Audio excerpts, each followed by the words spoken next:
Hürmetli kitap anlıqçılar, huzurunlarda Jallat Xenim namlıq tarihi romanның davamı.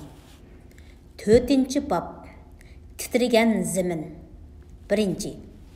Miladiya 1666 yılı Keşküz Qashqar. Bir qıtımlıq dəhşətli qırğınçılıq payda bolğan Əzizona Qashqar ahalisining ko'ngil jarohati saqayish tugul Məxtumzada Xo'ja Abdulla Eshonning ashaddiy isoqiyachi muritlari tarafidan rahimsizlik bilan ochiq tatilinib, texmi bak shalvarab ketdi. Chunki Qashqar shahrida qurutdak mig'ildab ketgan Isoqiya sulkining Xupiya paydoqchilari Shahzoda Nurdinxonning otaliqi ham pir ustozi bo'lish salohiyati bilan homiyligiga erishgan Məxtumzodasi Xo'ja Abdulla Eshonning yo'l ko'rsatishi orqali o'z sulkidan yenib Isoqiya sulkiga kirishga unamagan sulki ishqiya muritlaridan kuniga oz deganda birining kollasini oladi. Bu vahshiylikdan vahimaga tushgan Qashqar xalqi xotirjam bozorga chiqolmaydi. Ikki odam bir yerga kelib, erkin ozoda mundishamaydi. Ostondagi chig'ida Sulton Abdullah xonning saltanatini suluk mazhabdan mustasno tutish siyosatining ta'sirida hokimiyat ishlariga aralashishga, qo'l tiqishga amalsiz qolgan Məxtumzoda Xo'ja Abdulla Eshon mana endi barliq arzu umidini vali ahdi Shahzoda Nurdinxonga bog'lagan edi.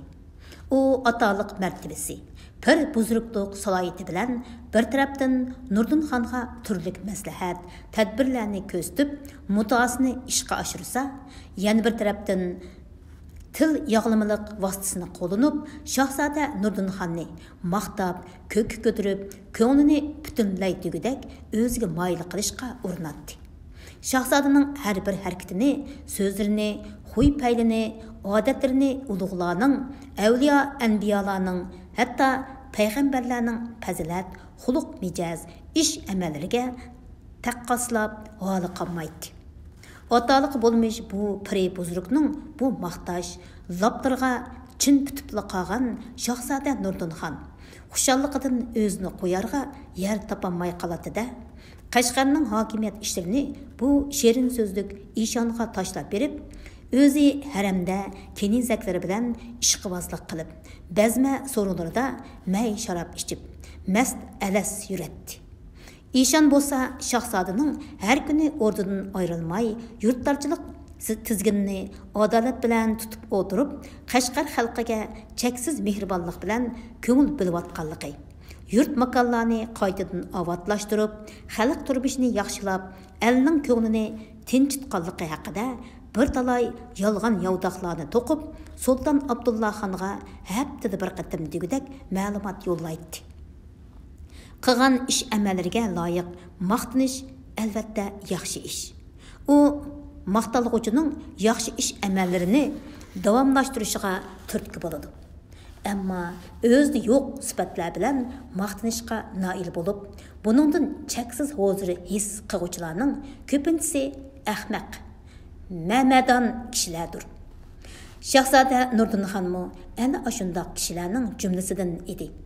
U Məxtumzoda Xo'ja Abdulla Eshonning o'zini ziyoda maqtab, nerisi İskandar Zulqarnayn, Hazreti Ali Shohi Mardonlargacha, berisi Sultan Saidxon, Sultan Abdurashid xonlarga taqqoslab uchrashtirdan xudini yo'qitib, o'zida ulardanmi eshib tushgudak bahodirlik, istidod, qobiliyat borligiga cheksiz ishinib, qo'shni el Anjonga lashkari yurish qilib, uni Saidiya saltanatining tasarrufiga erish orqali shu buyuk sarkardalarni besib tushadiganligini amaliyotida isbotlab, texmi zo'r shon sharaf qushqusi keldi-da.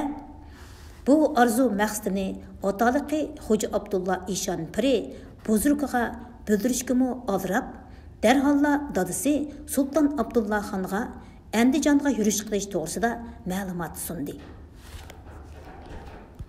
Sultan Abdulatif xondan keyingi davrlarda shahzodalar orasida Özara taxt talışış nizalari sabablik çap çekidən ajrab, uşaq parçalanıb ilgirki şanu şəvkətlik səltənətini yo'qotgan Saidiya xonliqini, o'g'li Shohzoda Nurdin xondanmi kichik vaqtida qayta birlashtirib, hatto nurg'un istilochilik harbiy yurishlarini elib berib, qo'shni ellarni o'ziga qaram qilib, Saidiya xonliqining saltanatlik shavkatini asliga keltirishga muvaffaq bo'lgan Sultan Abdullah xonga Shohzoda Nurdin xonning bu taklifi yog'dak yoqdida, neri berisini o'ylab o'tirmayla Andijonni istilo qilish haqida yorliq tushirdi va Ostandan 5000 otliq, 5000 piyoda xillangan chirik ajratib berdi.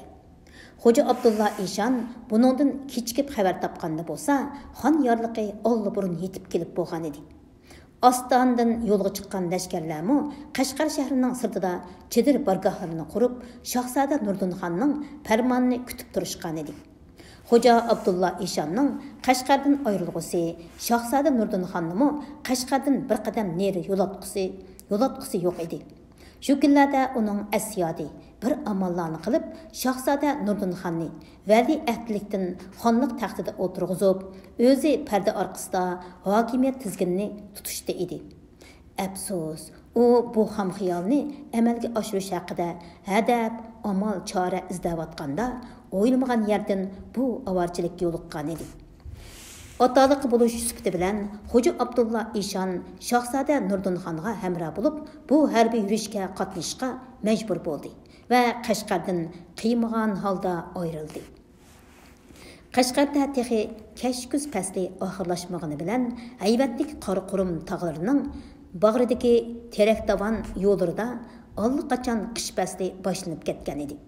Ular ikki tuman sarkarda lashkarlarni boshlab, ming yo'l, qorong'uliq, o't sala, jig'in oshlardan o'tib, terak davoniga yaqinlashganda jondan o'tadigan qahrdan sovuqqa duch keldi. Qor lapildab tushyotdi. Shivirgan dahshatlik ushqiltatdi. Oq qor ko'k muz bilan qoplangan terak davonida asldilla yelin yopuq kiyinib olgan lashkarlarning tangdim to'lisining quloq putlari tushib ketdi va yo'l yurishi qiyinlashdi. Hatto lashkarlarning orasida muzlab ketib, o'lim yetim hodislari ko'rilishga boshladi. Biraz sabab tepib, Shohzoda Nurdin xonni payildan yondirib, lashkarlarni Qashqarga qaytirib ketishni yo'l bo'yi xiyol qilayotgan Xo'ja Abdullah Eshonga bu ish obdonli bahona bo'ldi. Ey Hazrati Ali Shohi Mardon masallik Bahodir Vali Ahdam, bu qahratan sovuqqa chidashliq beramagan lashkarlarning ahu zoriga beajal o'lib ketib qolgan ummatlarning ahvoliga qarab, yurak bag'rim xun bo'lib ketdi, dedi Xo'ja Abdullah Eshon Shohzoda Nurdin xonga qarab, ko'ziga liqib yosh olgan holda. Bayam ketib etib, ko'zim sal palla uyquga ilingandek qilib edi. Ko'z oldimda sajjodanishin piri buzruk var babam Maxdum Azam hazratlarining siymosi zohir bo'ldi. Shundaqla sinchilab qarasam, ul buzruk var silining jannat makon babai buzruklari Shavkatlik Sultan Saidxon odilari bilan muloqotda bo'lib o'tiribdi. Ularning nuroni chiroyi to'liq sulg'un va parishon. Ranjigandek qilib menga ta'tir qarab oldi. Bu ul buzrukvarlarimizning ushbu qorliq davonda lashkarlarimiz uchrayotgan vabalchiliklarga bizni sababkor deb qarab ranjiganligi, shundaqla bu anjon yurishimizni xo'p ko'rmaganligining bishoratidir. Shu hamon bir kashfu karomat qilib, botini olamga ko'z tashlab edim. Vali Ahdamning Suhayl yulduzi ko'z oldimda to'liq nurona zohir bo'ldi. Bu yerdagi botini olam degani yepiq olam, yo'shirin olam, odamning ichki dunyosi deydi. Sühayl yultuzi degani umr yultuzi ekan, baxit nusbiti degan baxit omiti nisibisi ekan.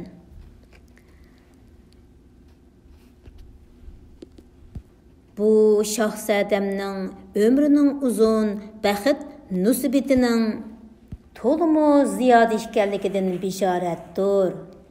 Ammo ki ulug'larning bishoratiga vojib keltirmay yo'limizni davomlashtirsak, Anjan ziminiga qadam besib bo'g'icha lashkarlarimizning tangdin to'lisining aziz tanlari bu qarg'ish takkur qorliq davon ostida qolamikin deb xavotirlanib qoldim.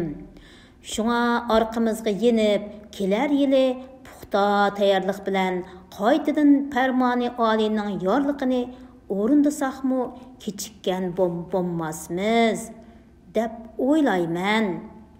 Shahzoda Nurdinxon oldingi kunlar heli qizib, heli muzlab, xilli saqsiz bo'lib qolgan bo'lsa-mu, ancha parvo qilmay, yoshlik kuchi va jasoratiga ishinib, safarni davomlashtirib Mana endi Xo'ja Abdulla Ishonning ulug'larning bishoratini shepi keltirib, bir talay o'rinliq sabablarni ko'rsatib bergan lashkari yurishni to'xtatish taklifiga nima uchundir johillik bilan qo'shilmadi.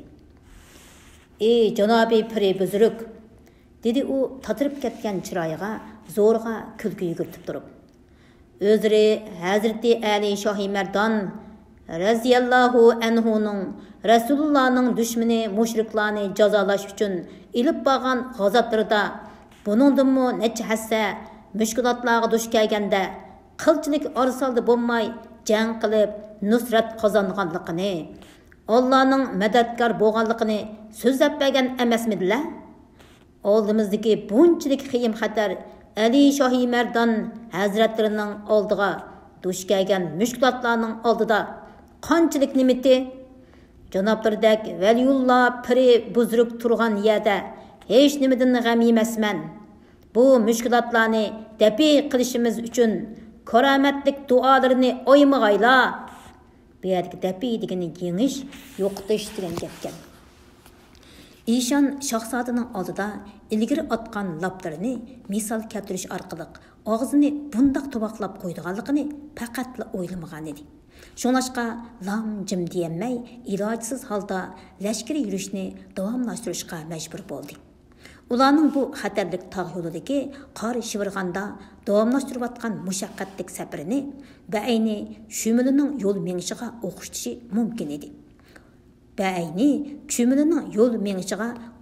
mumkin edi. Ular har 50 qadam musofani kam deganda birdan lashkarining davondan teyilib ketishi, davondan teyilib ketish, mödürüp ketish, cho'nqur hang jirolarga tushib ketish badaliga besiyotdi. Yo'l xatarlik, ilgirlash to'limi ast edi. Ular ana ashundoq yurib, terak davonidan eng xatarlik o'tgan Qortog' eg'izgacha bo'lgan 30 chaqirimlik musofani 3 kunda oran bosdi. Bu yerdagi Qortog' eg'izi degani Qashqardan Anjonga boradigan yo'lidagi eng xatarlik o'tkal bo'lib, bu yerdan yana g'arbga qarab 900 chaqirim manganda ondan Andijonga yetib borg'ili bo'ladi deb izohat berilibdi. Mushu 3 kun ichida o'lib ketgan lashkarlarning soni 1000 dan oshib ketgan edi. Qortog' eg'iziga oldin yetib kelgan lashkarlar oq qor, ko'k muz bilan qoplangan bu tilsim o'tkaldan o'tadiganligini o'ylab, vujudi o'lim vahimasidan titradi. Shahzoda Nurdinxonning kezili kundan kunga eg'irlashib ketgan edi. Mana bugun ot ustida faqatla o'tiramadi. Shundaqdimi u Xo'ja Abdulla Ishonning nasihatiga quloq solmay, lashkari yurishni davomlashtirishda joyinlik bilan ching turib oldi. Lashkarlar chedir tikishda ishiltadigan yog'ochlardan jirg'a, ya'ni nasulka yasab, uni qat-qat yotgan ko'rpalarning orasiga yotqizib ko'tirib maqdi. Mana 2 osh peshim vaqtdan beri shahzodaning joyiliqidan botnab qolgan Xo'ja Abdulla Ishon uniga gap qilmay ketib o'tadi. Pat-pat lashkarlarning ahvolini so'rab qo'ydigan shahzodami nima uchundir jimib qoldi. Ko'tirib mangan lashkarlar Vali ahdi uxlab qolgan o'xshaydi deb kari bo'lmadi.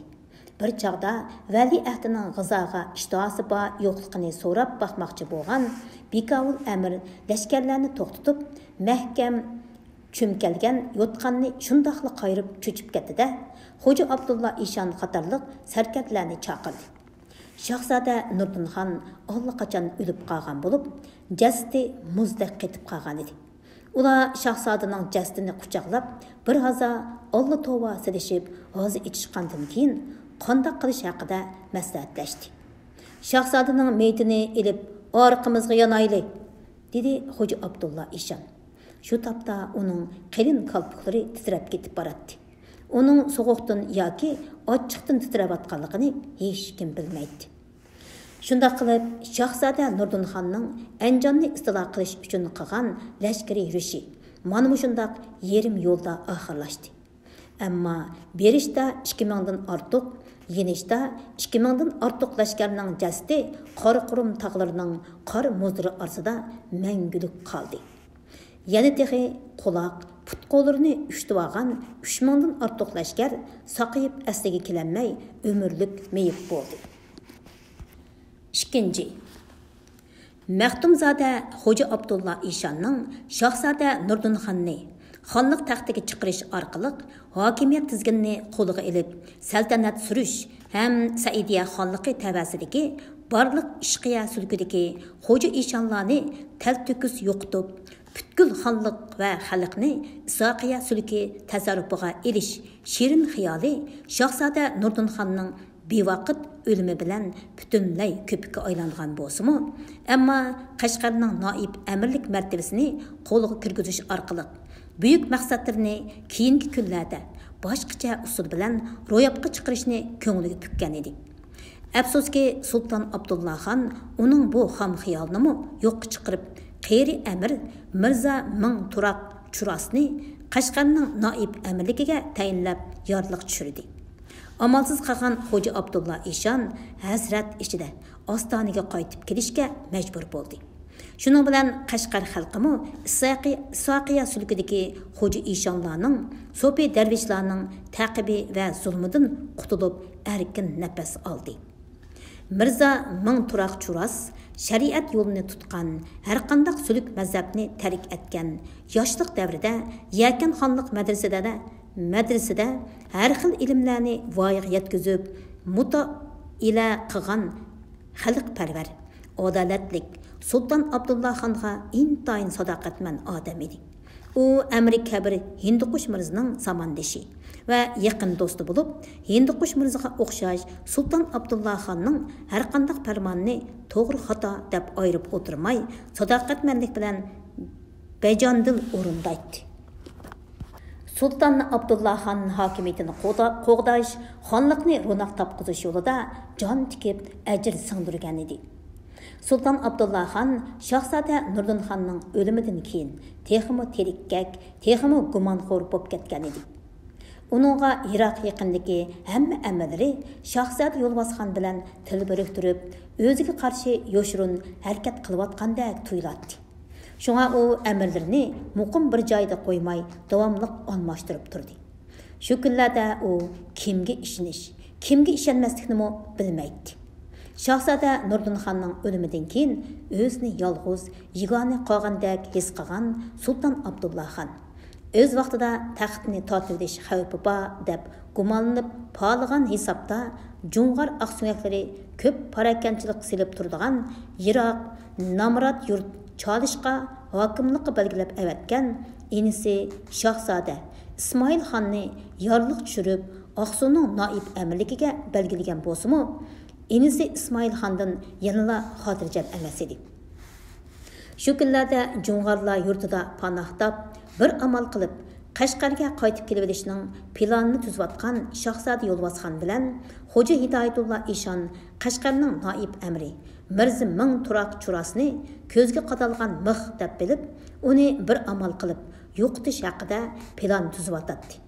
Ular Jungar lashkarlarining yimotida Qashqarga hujum qilib kelsa, lashkariy mahorat va urush tadbirlarida Hinduqush Mirzadan qilishmaydigan bu qeri amaliga tang kelmasligidan, shundaqla Qashqar xalqining o'zlarini qo'llamasligidan ansiraydi.